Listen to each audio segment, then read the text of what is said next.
Slow Food di Trapani è da più di 20 anni che si interessa della pesca sostenibile del territorio. Seguendo il dettame di Slow Food Italia abbiamo cercato nel tempo sempre di evidenziare quello che è la pesca sostenibile, soprattutto la pesca delle piccole barche. E cercato durante i nostri incontri con i nostri associati e anche con le scolaresche di spiegare l'importanza dell'uso del pesce povero.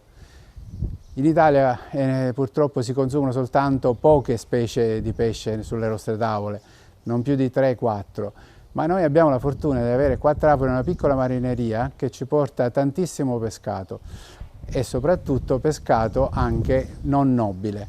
Parliamo quindi del cicireddo, del macchetto, delle sarde. Tutta piccola pesca che è quasi marginale, ha un basso costo e soprattutto dà dei piatti di grandissimo livello. La piccola pesca negli ultimi anni ha subito grosse trasformazioni. La situazione economica e il mare purtroppo danno sempre più problemi. Considerate che c'è sempre meno pesce al mare.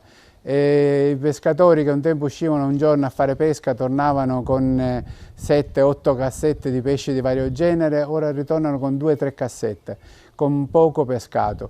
Quindi dobbiamo cercare di aiutarli, cercando di comprare il pesce meno pregiato e soprattutto cercando di valorizzare il lavoro di questi artigiani del mare, che sono quelli che presidiano il mare ogni giorno.